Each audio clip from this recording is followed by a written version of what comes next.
얼마 전에 영상 하나를 봤어요. 거북이 둘이 싸우는 영상이었습니다. 아바라고 하는 거북이와 요한이라고 하는 거북이가 싸웠어요. 뭘 두고 싸웠느냐? 자리. 좋은 자리를 차지하기 위해서 아바와 존이 치열하게 싸웠습니다. 그런데 이 싸우는 과정 중에 존이 약간 이렇게 뒤집어질 뻔해요. 그런데 이때 아바가 휘릭 하고 도망을 가버립니다. 그래가지고 이렇게 약간 뒤집어질랑 말랑 하고 있는 이 상황에서 이제 아바가 갔는데 존이 아둥바둥 되니까 아바가 다시 옵니다. 아바가 다시 올 때 존이 발라당 뒤로 넘어져 버려요. 이 거북이들이 무게가 엄청 나갑니다. 그래서 뒤집어지면 질식사할 수 있어요. 자기 무게를 못 이겨서 질식사할 수가 있어요. 그런데 아바가 온 거예요. 아바가 왔더니 뒤집어져 있는 거예요. 그래서 존을 뱅뱅뱅뱅뱅뱅 돕니다. 돌다가 이 존의 등껍질과 땅 사이에 자기 머리를 들이밀어서 이 존을 다시 뒤집어 놔요. 이것은 싸울 때 싸우더라도 다시 화해해야 된다는 말씀입니다. 싸우신 분이 많나 봐요. 아멘을 막 열심히 하시네. 얼마나 평소에 미운 사람이 있으면. 19세기 중반에 이 링컨 대통령과 아주 싸움을 하던 정치인이 있었습니다. 바로 에드윈 스탠턴입니다. 이가 링컨을 향해서 무식한 촌놈이라고 놀렸습니다. 촌띠기라고 하는 것은 좀 잘못된 번역인 것 같고, 촌놈, 무식한 촌놈 이렇게 불렀어요.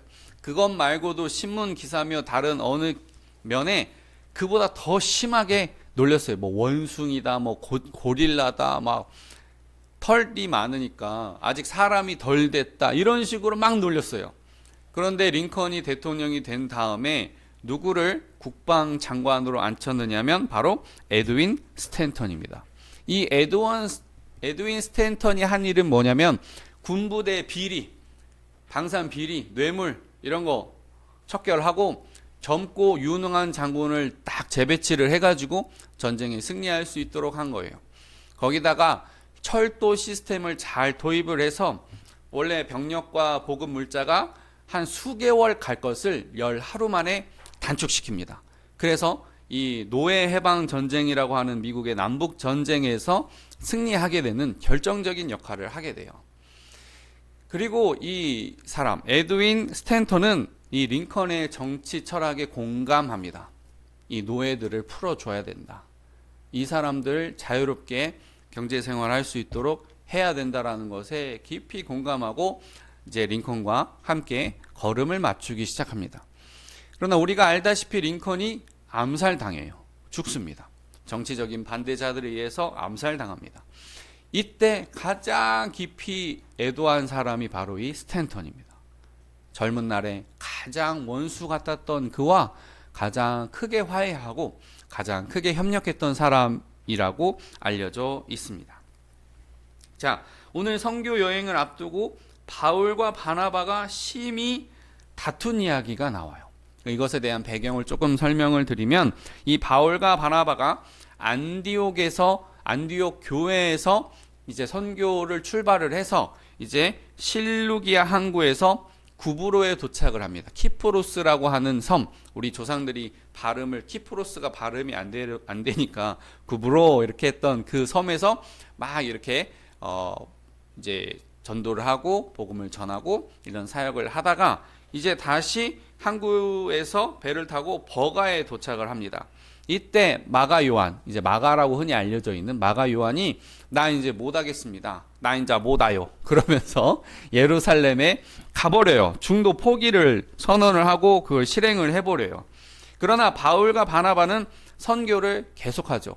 비시디아, 안디옥, 이고니온, 루스드라, 더베 이런 선교의 1차 여행지들을 쭉 탐방을 하면서 복음을 전하고 다시 돌아옵니다.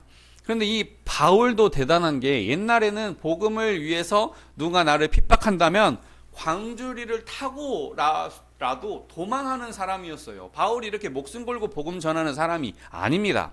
그런데 광주리를 타고 이렇게 목숨을 유지하기 위해서 막 이렇게 구차하게, 어떻게 보면 구차하게 도망했던 그가 이제는 복음을 위해서라면 돌을 맞고 죽은 사람처럼 돼도 괜찮다라는 사람으로 바뀐 거예요. 그러니까 바울이 참 바울의 변화도 큰 거라고 봐줄 수가 있어야 됩니다.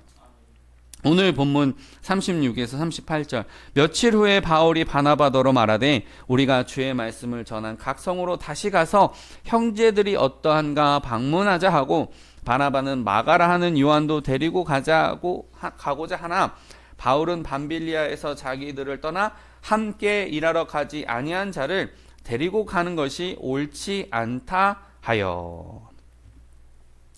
36절에 보면 복음이란 잠깐 듣고 생기는 것이 아니라는 것을 알 수 있어요. 복음이란 늘 들어야 되고 늘 배워야 되고 들음에서 믿음이 자라기 때문에 우리는 계속해서 예배하고 계속해서 들어야 하는 사람이라는 것을 알 수가 있습니다. 이제 막 세례받고 이제 막 직분을 받고 그런 사람도 거기서 딱 끝이 아니라 목사도 더 좋은 목사가 되기 위한 훈련을 하는 거예요. 갑자기 생각이 나는데 제가 이제 큰은혜 교회에서 부교육자 생활할 때 아침 8시 반마다 성경 잠깐 읽고 그 다음에 옥하는 목사님의 목사가 목사에게, 그러니까 선배 목사가 후배 목사에게 들려주는 이야기들을 잘 이렇게 읽을 때 정말 은혜가 되더라고요. 그러니까 우리는 딱 어떠한 신앙의 단계를 이루면 거기서 끝이 아니라 거기서 시작을 삼고 다시 신앙이 더 진일보해야 된다는 것이죠. 그래서 신방, 이런 방문 계획을 세운 것입니다. 제가 요즘에 신방을 하다 보니까 참 좋은 것 같아요. 예전에는 설교만 하면 됐는데 이제 가끔 이렇게 신방할 일이 종종 생깁니다. 그래서 이렇게 동군산 병원에 갔는데 사실은 우리 박한석 집사님 위해서 신방을 했지만은 거기 신경외과 3번에 김땡자 이런 이름이 있는 거예요. 분명히 김땡자, 권사님도 같이 병원에 오셨나? 생각이 들 정도로, 아니 너무 똑같잖아요. 여기 가운데 자는 가리는 거니까 자, 그러니까 그 사람인지 권사님인지 알 수가 없어도 일단 기도하고 보는 거예요. 아프신가, 또 혹시 나 같은 사람인가 그러면서 기도하고. 그러니까 신방하는 일이 즐거워요. 그러니까 여러분이 복 받으시려면 목사님 바쁘신데 나 돌봐달라고 이렇게 오게 하는 게 참 미안하다, 그 생각을 지우셔야 돼요. 내가 복 받으려면 목사님을 자꾸 귀찮게 하고 목사님 자꾸 전화하고 목사님 자꾸 와달라고 하고 자꾸 그래야 자기가 복을 받는단 말이에요. 그 미안하다고 자기 복 못 받으면 되겠어요? 어쨌든 이제 중요한 일을 앞두고 바울과 바나바가 이제 신방을 앞두고 이제 2차 선교 여행을 앞두고 심하게 다투죠. 안건은 마가를 데려갈 건가 말 건가, 이거 가지고 심하게 다투는 거예요. 제가 옛날 일이 또 떠올랐는데, 터키에 이렇게 선교 이렇게 갔을 때 문화 선교를 했어요. 막 마임도 하고 노래도 들려주고 막 이렇게 한글 가르쳐주고 이렇게 하다가 복음 선교사님으로 연결시키는 사역을 한 거예요. 길거리에 있는 사람들을 한국인 그 언어, 그런 어학당으로 보내는 게 우리 역할이에요. 그 사람을 좀 모아다가, 그러니까 막 공연 준비하고 이렇게 노래도 준비하고 해서 마임도 하고 이렇게 했었는데, 그 사역을 마치고 이스탄불 어디쯤에서 이스라엘로 넘어오는 비행기를 타고 이스라엘에 도착을 해서 이제 막 일부러 청년들이 혈기왕성하니까 일부러 피곤하게도 하고 의미도 찾을 겸 지저스 트래킹을 시켜요. 막 하루에 30분씩 1시간씩 걷게 하는 거예요. 예수님이 정말 지나다녔던 곳일까? 그렇게 추정이 되는 그런 코스를 따라서 일부러 가시밭길도, 아니 진짜 리더들이 못된 게 오늘 가는 코스에 가시밭이 있으니까 긴 바지 입어 말해주면 얼마나 좋아요. 다 반바지 입고 나도 반바지 입고 가는데 가시밭이야. 가래. 막 찔리면서 가는 거예요. 찔리면서 왔다고 하면서 가는 거예요. 그런 체험도 하고 진짜로 똥이 옆에 있기도 하고, 그러면서 청년들이 목마르니까 다른 청년들은 가방을 가볍게 할지라도 저는 그 당시엔 전도사였으니까 전도사니까 사역자니까 가방에다가 물을 2통을 짊어지고 1.5리터 물 2통을 짊어지고 물 필요한 사람 나눠줘 가면서 물 필요하면 저한테 오는 거예요. 그렇게 막 코스를 다니고 피곤하죠. 이 모든 선교 일정의 마지막 날 이스라엘에서 한국으로 넘어올 때 이 이스라엘의 검색 게이트를 통과한다는 건 보통 사람이 아닙니다. 범죄 이력 당연히 안 되는 거고, 수염만 이렇게 더부룩하게 나도 이슬람 사람인가 뭐 해가지고 얼굴만, 그러니까 내가 얼굴이 반반하지 않으면 이스라엘 가면 안 돼. 내가 얼굴이 좀 반반하다, 여기 있는 분들은 다 갈 수 있을 것 같은데, 내가 인상이 험악하고 수염 달리고 좀 까무잡잡하다 그러면은 이 이스라엘 그 공항 검색대원들은 시상하게 봐요. 그리고 기독교인이다, 기타가 만약에 가방에서 발견됐다 그러면은 어디선가 분명히 찬양했을 것이다. 그리고 그 기타 가방을 들고 비행 출발 시간 될 때까지 일부러 시간을 지연시키는 거예요. 왜 그러냐? 이 유대인들이 막 몸수색, 그 당시에는 첨단 보안 시스템 없으니까 몸수색 당하고 이러니까 그 수치감, 내가 유럽에서 이방인이었다는 그 수치감을 본인 이렇게 성지순례 오는 이방인들에게 그대로 복수하는 거예요. 그런데 너무 그 일정이 피곤하니까 제가 제 여권 가방이 담겨 있는 가방을 남자 청년, 제가 믿고 좋아하는 그 남자 청년한테 제 여권이 담긴 가방을 주고, 너무 몸이 피곤하니까 그래가지고 화장실 잠깐 다녀온 사이에 그 청년과 그 가방이 검색 게이트를 통과해 버린 거예요. 선교팀에서 난리가 나고, 가장 영어를 잘하는 팀원들이 가가지고 막 그 게이트 직원이랑 막 설명을 해가지고 간신히 그 가방이 저한테로 돌아왔을 때 저는 별의별 상상이 다 되는 거예요. 이 청년들 부모님 얼마나 걱정할까, 또 이 비행 일정 다 틀어지면 비용이 얼마나 발생할까, 막 머리가 아찔아찔한 거예요. 그래서 결국에 일이 다 마무리되고 나서 청년들한테 미안하다고 사과하고 이런 일이 있었는데, 여러분 잠깐 실수한 것도요, 이 정도 마음이 어려워요. 이 청년들 10명, 12명을 일정을 꼬이게 만들었다는 것이 죄책감이 엄청나요. 그러면 바울은 왜 마가를 안 데려가려고 했을까요? 이 안디옥 교회에서 선교 헌금을 받아서 선교금을 받아가지고 이 전도 여행을 하는 거잖아요. 허투루 쓰면 될까요, 안 될까요? 제가 이 부교육자 시절에 건축 헌금 한다고 200만 원 헌금하신 아주 그 연로하신 할머니가 계셨는데, 이분이 이 헌금을 어떻게 모았느냐? 폐지를 주워가지고 모았어요. 담임 목사님이 그 소식을 듣고 잘 좀 돌아봐라, 잘 좀 챙겨라, 저한테 그렇게 딱 지정해서 이렇게 부탁하셨던 기억이 나요. 만약에 바울이 성도들의 그런 사정을 알았더라면 이 전도, 선교 여행 실패하면 될까요, 안 될까요? 반드시 성공시켜야 되는 거예요. 계획대로 착착착착 진행이 돼야 되는 거예요. 이 바울의 그런 간절한 마음도 우리가 한번 헤아릴 필요가 있다는 거예요.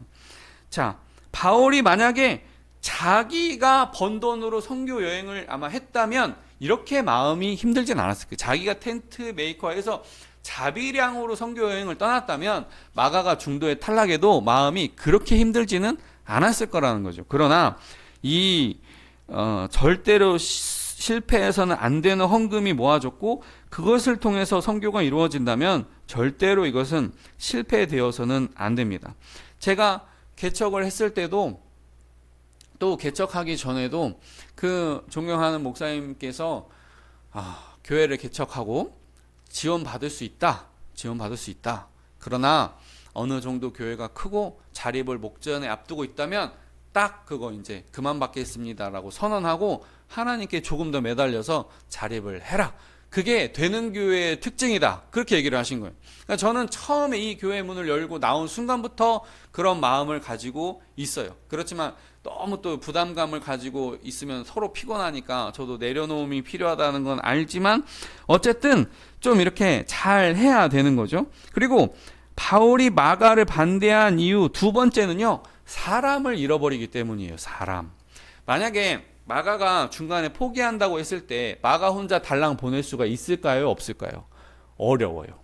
조카죠? 아무리 나이가 많다 해도 30, 40대 정도 될 겁니다. 그런데 이게 뭐 서울, 부산 왔다 갔다 하는 KTX도 아니고 멀리 수천 킬로를 이동하는, 수백 킬로를 이동하는 일이기 때문에 어떤 언어의 장애도 있을 수 있고 이방인의 장애도 있을 수 있고 강의 위험, 바다의 위험, 어떤 강도의 위험이 있을 수 있기 때문에 마가 혼자 달랑 보내는 건요 쉬운 일이 아니에요. 제가 어떤 수련회에 참석했다가 제가 이제 할머니가 그때 돌아가셨는데도 그때 다른 교사분이 달라붙어서 저를 이렇게 기차를 태웠거든요. 그런 것처럼 마가 한 사람 움직이는 게 아니에요. 마가가 움직이게 되면 바울이 가장 아끼고 사랑하는 영적인 인재들을 마가를 딸려서 보내야 될 수도 있는 거예요. 선교팀이 7명, 9명으로 예를 들면 9명으로 출발했다고 봅시다. 선교팀이 9명으로 출발했는데 마가 혼자 탈락한다고 해서 9 빼기 1에서 8이 되는 게 아니에요. 마가 혼자 가면 여기서 믿을 만한 사람 한두 사람은 붙여서 목적지까지 잘 보내야 돼요. 그러니까 9명이 6명이 되는 거예요. 이 선교팀을 운영해보면 어떤 사람은 방송하는 사람, 어떤 사람은 음악에 재능 있는 사람, 어떤 사람은 연기에 재능 있는 사람, 한국어에 재능 있는 사람, 다 한 명 한 명이 너무 소중해요. 그 선교를 위해서 수개월씩 훈련받고 가요. 그러면은 그 사람들이 한두 명 더 이탈한다? 바울 입장에서는 그렇게 되면 안 되는 거예요. 그래서 저는 바울의 입장을 잘 이해가 되는데, 어쨌든 바나바의 입장은 뭐예요? 마가를 데려가자는 거예요? 데려가지 말자는 거예요? 데려가자는 거예요. 그럼 우리는 또 약자의 편에 서는 것에 익숙하잖아요. 마가가 실수했는데 한 번 실수했다고 해서 어찌 그 사람 완전히 쳐낼 수 있겠는가. 그 마음을 이제 바나바가 잘 알아서 챙기는 거죠. 제가 자주 말씀드리잖아요. 우리 신대원 때 박하경 교수님이 안전도사 글 쓰는 재주가 있네.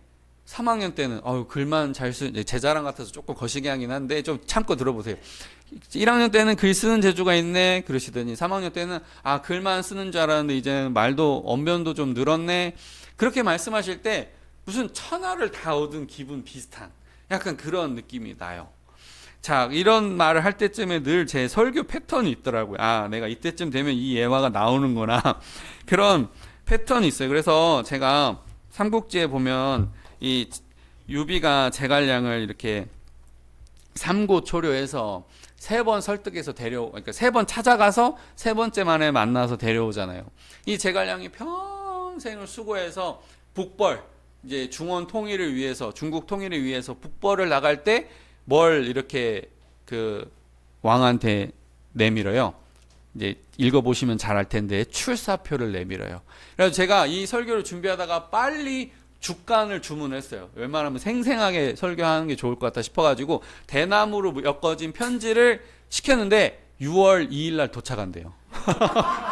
설교 쓰자마자 주문했는데 6월 2일 날 도착한대. 그래서 어쩔 수 없이 제가 이렇게 가짜 죽간을 준비를 했습니다. 그 감정을 이입해서 한번 들어보세요. 신 제갈량 아래 옵니다. 선제 유비께서 중도에 돌아가시고 천하는 셋으로 나뉘어 있으니 참으로 어려운 형국입니다.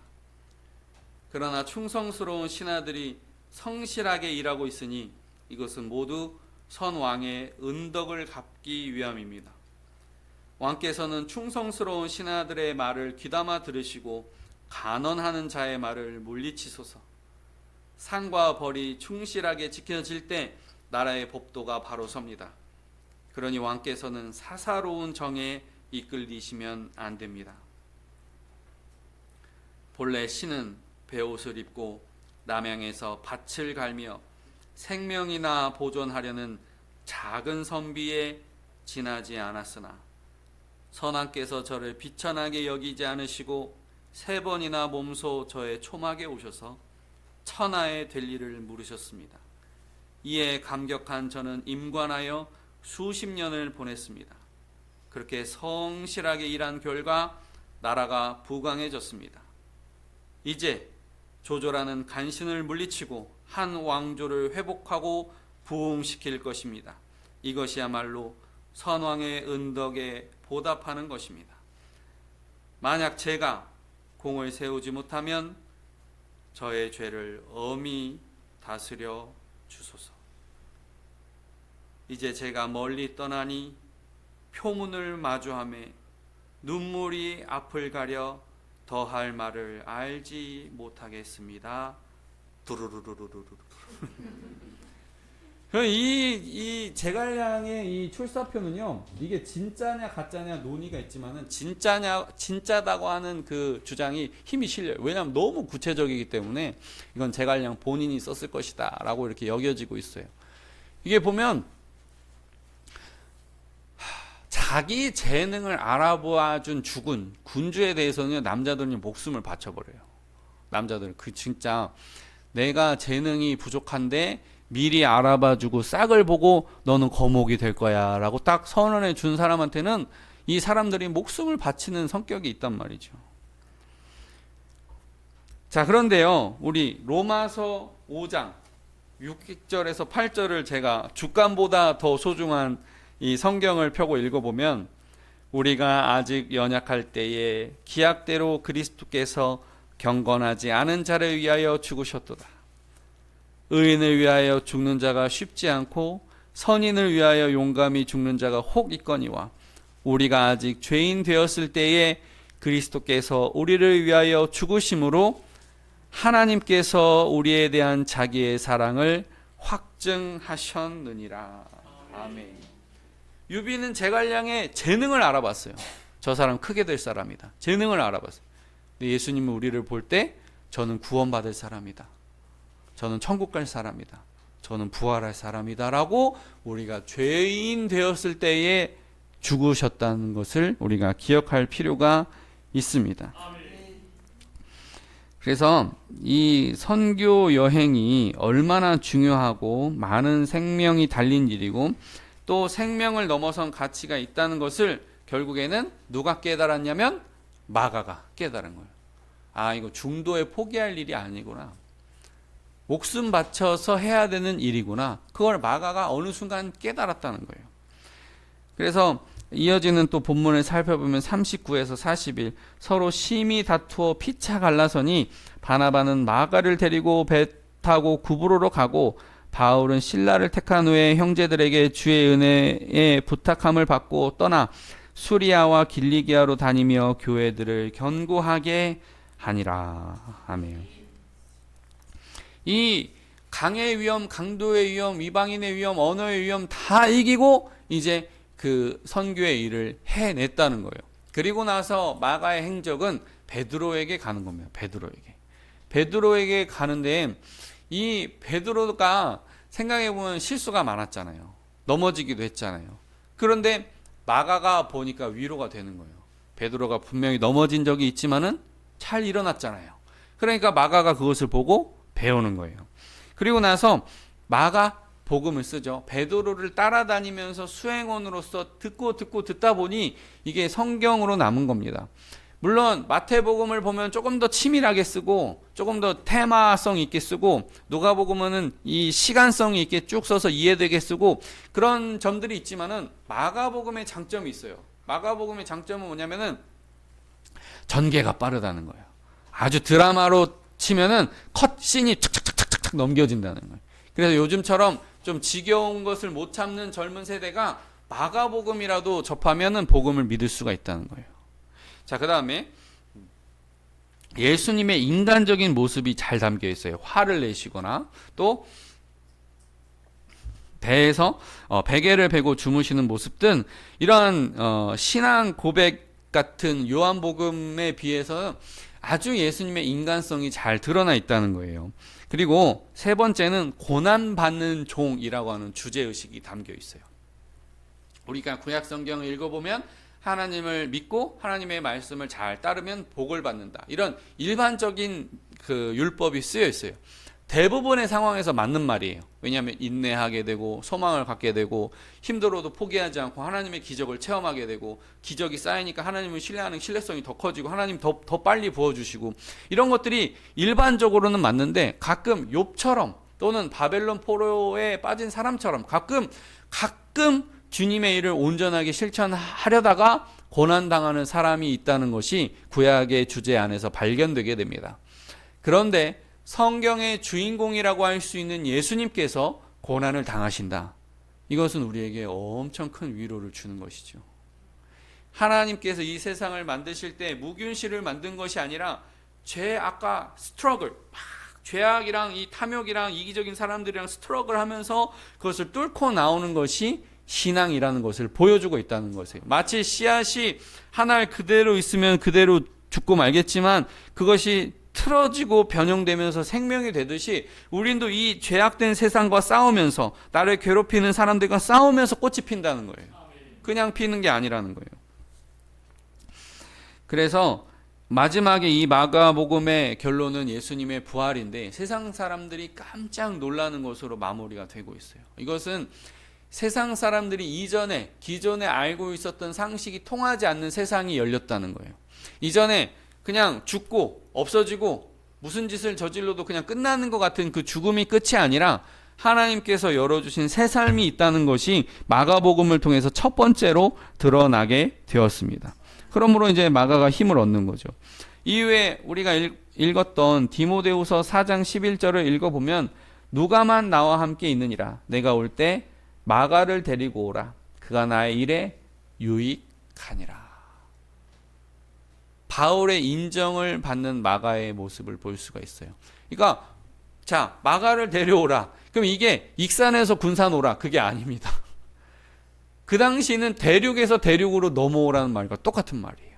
그러나 너에게 꼭 해주고 싶은 말, 미안했다. 그래, 너 참 훌륭하게 자라줘서 고맙다. 그런 말을 하기 위해서 지금 디모데후서잖아요. 바울의 유언과도 같은 성경이잖아요. 이 편지를 그에게 디모데에게 하면서 마가 데려오기를 청하는 거예요. 마지막에는 화해하고 싶어. 마지막에는 이 모든 감정을 다 털고 싶어. 그런 마음이 바울에게 담겨 있는 것입니다. 자, 성경에 ESTJ 성격 중에 바울이 많이 거론되고 있어요. ESTJ 이 정도면 이제 머리에 익지 않겠어요? 누구 성격인지? 이 목표를 세우고 그 목표를 달성하는 것에 아주 적합한, 아주 효율적이고 아주 기계적이고 메커니즘적인 성격을 가지고 있는 것이 ESTJ 성격입니다. 그러나 다른 사람 눈에는 좀 냉혈한처럼 보이고 딱딱해 보이고 그럴 수가 있어요. 그렇지만 저도 이제 목회자로 살면서 조금씩 다듬어지는데 그러한 성격, ESTJ의 성격이 바울이랑 많이 닮았답니다. 마가 첫 번째로 거절했을 때 모습이 ESTJ랑 좀 닮았다는 거예요. 그러나 끝내는 화해하기를 원하고 있습니다. 마지막으로 이야기 하나를 들려드리면 20세기 후반 70대 미국인 에이비언 스트레이트는 10년 동안 자기 형과 단절했어요. 아유, 형님이랑 말이 안 통해. 아유, 형님이랑은 도저히 살 수가 없어. 10년 동안 의절했어요. 딱 관계를 끊었어요. 그런데 이 형이 뇌졸중에 걸렸다고 하는 소식을 듣고 고민합니다. 가보고 싶은 거예요. 말 한마디 섞어보고 싶은 거예요. 그 모든 감정들을 죽기 전에라도 한번 털어내고 싶다는 생각이 들었습니다. 그런데 이 노인이 눈이 잘 안 보여요. 그리고 운전면허증이 없어요. 그래서 택한 것이 잔디깎기 기계입니다. 시속 8km.